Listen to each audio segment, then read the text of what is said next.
오늘 우리에게 주시는 하나님의 말씀은 에스겔 42장 13절에서 14절입니다. 구약성경 에스겔 42장 13절에서 14절 1219페이지에 있습니다. 에스겔 42장 13절에서 14절입니다. 우리 함께 읽겠습니다. 시작. 그가 내게 이르되 좌우 골방 뜰 앞 곧 북쪽과 남쪽에 있는 방들은 거룩한 방이라 여호와를 가까이 하는 제사장들이 지성물을 거기에서 먹을 것이며 지성물 곧 소제와 속죄제와 속건제의 제물을 거기 둘 것이니 이는 거룩한 곳이라. 제사장의 의복은 거룩하므로 제사장이 성소에 들어갔다가 나올 때에 바로 바깥들로 가지 못하고 수종도는 그 의복을 그 방에 두고 다른 옷을 입고 백성의 뜰로 나갈 것이니라 하더라. 아멘. 오늘 예배하시는 은혜가 우리 성도님들께 함께 하시기를 예수님 이름으로 축복합니다. 아멘. 자, 오늘 말씀은 성전에 있는 제사장들의 방에 대한 환상이고 내용입니다. 먼저 그곳에서 제사장들은 제물을 다 드리고 나서 남은 제물을 먹을 수 있었습니다. 그런데 이것이 단순히 제사장들이 먹고 사는 생계를 위한 것만이 아니라 더 거룩한 의미가 있다는 겁니다. 13절을 제가 다시 읽어보겠습니다. 13절을 보시죠. 그가 내게 이르되 좌우 골방 뜰 앞 곧 북쪽과 남쪽에 있는 방들은 거룩한 방이라 여호와를 가까이 하는 제사장들이 지성물을 거기에서 먹을 것이며. 거기까지만 보겠습니다. 자, 제사장들이 단순히 음식을 먹는 용도로만 쓰는 방이라면 거룩하다고 표현할 이유가 굳이 없습니다. 그런데 그 방을 거룩하다고 표현하는 이유는 무엇일까? 의미가 있는 거란 말입니다. 13절에 좀 전에 우리가 읽은 부분에 여호와를 가까이 하는 제사장들이 지성물을 거기에서 먹을 것이며가 힌트입니다. 그러니까 이 말은 이런 것입니다. 제사를 집례하는 제사장이 하나님께 바쳐졌던 그리고 남은 그 제물을 감사함으로 먹는 행위 자체가 하나님이 그 제사를 기쁘게 받으셨다는 사인이라는 겁니다. 그런 의미가 있는 겁니다. 이것이 제사를 드리는 사람에게 주는 의미가 제사를 드리는 사람에게 주는 의미가 큰 것이죠. 레위기에 보면 그 모습 자체가 제사의 연속이었음을 말씀합니다. 레위기 10장 12절 13절에 이런 말씀이 있습니다. 모세가 아론과 그 남은 아들들에게 이르되, 아론과 남은 아들들이 제사장들 아닙니까? 여호와께 드린 화제물 중에 남은 것은 지극히 거룩하니 제단 곁에서 먹되 너희는 그것을 거룩한 곳에서 먹으라. 내가 명령을 받았느니라. 아멘. 자, 제사 드리고 남은 음식을 감사하고 기쁘게 먹는 것까지 하나님 명령하셨다는 겁니다. 그럼 하나님 왜 이런 것까지 명령하셨을까? 그것이 궁금하지 않습니까? 그 말은 그 제사가 기쁨과 감사로 맞춰진 것까지가 제사의 전 과정이라는 겁니다. 그러니까 제사장이 앞에 나와 제사를 인도하면서 여러 가지 모습을 보여주는 것만이 제사가 아니라 그래서 다 마치고 나서 감사함으로 하나님께 올려드린 것까지가 사실은 보이지 않는 제사의 전 과정인 겁니다. 이런 거죠. 하나님께 제사를 드릴 때 그 제사를 인도하는 제사장들이나 그 제사를 드렸던 제물 바치는 사람이나 모두가 기쁜 것이 제사라는 겁니다. 그것이 하나님께서 기뻐하시는 예배의 전 의미인 겁니다. 오늘날 우리에게도 마찬가지입니다. 예배를 드리는 우리 온 섬기는 사람들이나 예배를 드리는 앉아서 드리는 성도님들이나 모두가 다 기쁜 그런 예배 드릴 수 있기를 축복합니다. 그것이 하나님께서 우리에게 원하시는 예배의 모습이라는 겁니다. 어느 한 사람도 마음이 상한 자가 없이 모두가 기쁜 예배가 하나님 기뻐하시는 예배인 겁니다.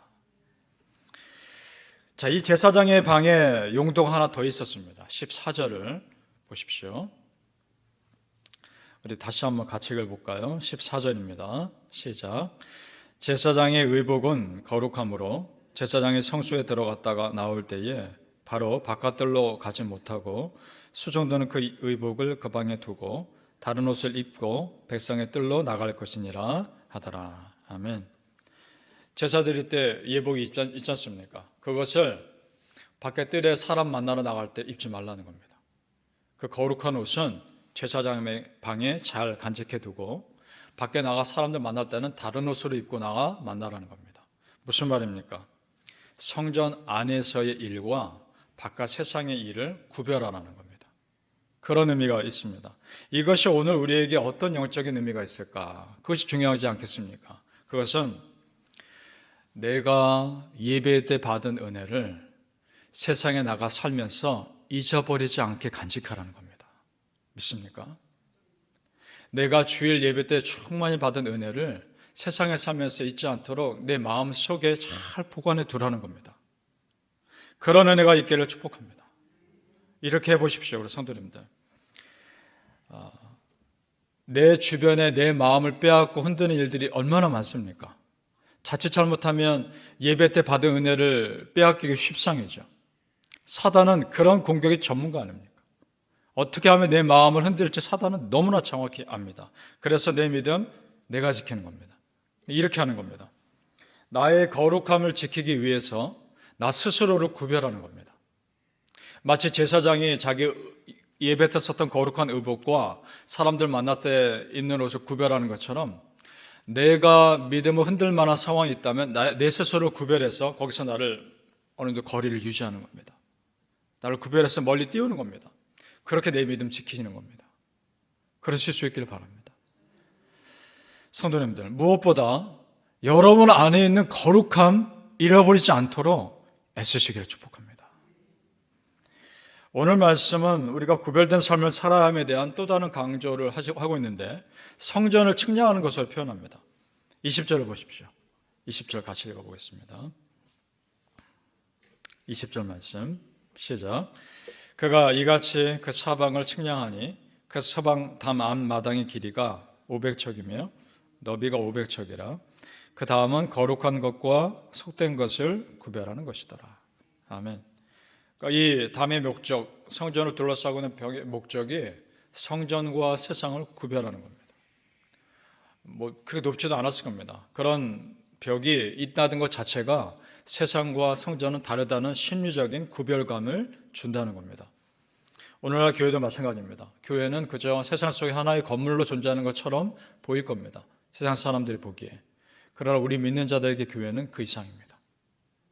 하나님의 임재가 머무시는 곳입니다. 그래서 교회 안에서의 말과 행동은 특별히 더 조심스럽습니다. 하나님의 임재가 계시니까. 여러분, 우리 교회를 우리 믿는 자들이 거룩하게 지키지 않으면 세상은 교회 보호하지 않습니다. 우리가 지켜야 합니다. 교회의 거룩함의 또 다른 근거, 정말 중요한 근거는 교회 건물 자체에 있지 않습니다. 교회가 거룩한 이유는 하나님의 임재하심이 있기 때문입니다. 그래서 거룩한 겁니다. 그렇다면 교회 안에 임재하심이 항상 머무시기를 기도하셔야 합니다. 왜냐? 하나님의 임재하심이 떠날 수도 있기 때문입니다. 요한계시록에 보면 촛대를 옮기신다라는 표현이 있습니다. 하나님의 임재하심이 떠나는 겁니다. 구약의 사사 중에 삼손이 있죠. 한 여인의 꾀임에 빠져 하나님이 그에게 남겨두신 그 나실인의 비밀, 그의 힘의 비밀을 그냥 쉽게 얘기해버립니다. 그러자 하나님의 영이 그를 떠납니다. 단순히 그렇게 했다고 해서 떠난 것이 아니라 첫 마음을 잃었기 때문에 떠난 겁니다. 그런데 더 안타까운 것은 하나님의 영이 자기를 떠난 것조차 알지 못한다는 겁니다. 사사기 16장 20절에 이렇게 돼 있죠. 삼손이 잠을 깨며 이르기를 내가 전과 같이 나가서 몸을 떨치리라 했으나 여호와께서 이미 자기를 떠나신 줄을 깨닫지 못하였더라. 얼마나 안타깝습니까? 이런 안타까움이 우리 안에 없기를 바랍니다. 하나님이 나를 떠나셨는데 내가 떠난 것조차 모르는 안타까움 없기를 바랍니다. 그래서 요한계시록에 보면 7교회 중에 에베소 교회에 대한 책망이 나오는데 처음 사랑 보낸 것에 대한 책망입니다. 이렇게 되어 있죠. 에베소 교회 사자에게 편지하라. 오른손에 있는 7뼈를 붙잡고 7 금촛대를 사이를 거니시는 이가 이르시되 너를 책망할 것이 있나니 너의 처음 사랑을 버렸느니라. 성도님들, 처음 마음을 꾸준히 가지는 것이 쉽지 않으나 믿음에서만큼은 그러셔야 합니다. 첫 마음 끝까지 간직할 수 있기를 축복합니다. 자, 보세요. 계시록에 나온 7교회들도 하나님의 교회였습니다. 삼손도 하나님의 일꾼이었습니다. 그런데 하나님의 영이 그들을 떠납니다. 삼손도 하나님의 영이 그들을 떠날 때가 있었습니다. 우리라고 예외 아니라는 겁니다. 믿음 지키는 것, 성도님들이요, 믿음 지키는 것, 이것은 전쟁입니다. 정말 믿음 지키는 것은 전쟁입니다. 이 전쟁에서 살아남으시길 바랍니다. 요한계시록 7교회 중에 칭찬받는 교회가 있었습니다. 서문학교회라고 있었습니다. 그 서문학교회 하신 말씀이 오늘 우리에게 주신 말씀으로 받고 여러분 들으셨으면 좋겠습니다. 계시록 2장 8절 10절에 말씀합니다. 서문학교회의 사자에게 편지하라. 너는 장차 받을 고난을 두려워하지 말라. 네가 죽도록 충성하라. 그리하면 내가 생명의 관을 너에게 주리라. 아멘. 믿습니까? 죽도록 충성하라. 끝까지 충성하는 것이 그만큼 힘들지만 생명의 면류관 바라보며 견뎌라는 겁니다. 그날이 반드시 올 것이니까. 내가 너를 승리하게 줄 날이 반드시 올 것이니까 견뎌라는 겁니다. 바로 우리 성도님들, 하나님께서 씌워주실 생명의 면류관 기대하며 믿음 끝까지 지키시기를, 그 믿음의 전쟁에서 살아남으시기를 예수님의 이름으로 축복합니다. 아멘. 기도하겠습니다. 아버지 하나님, 은혜 가운데 우리를 붙들어 주시니 감사합니다. 하나님, 믿음은 전쟁입니다. 그 믿음의 전쟁에서 살아남아야 하겠습니다. 아버지 하나님, 내 힘으로는 불과하오니 하나님 붙들어 주시옵소서. 성령 하나님, 우리 성도님들 마음 지켜주시옵소서. 첫 마음을 잃어버리지 않게 하여 주옵소서. 끝까지 그 믿음 지키게 하여 주옵시며 생명의 면류관 씌워주실 그날을 기대하며 감당하게 하여 주시옵소서. 감사하며 예수님의 이름으로 기도합나이다. 아멘.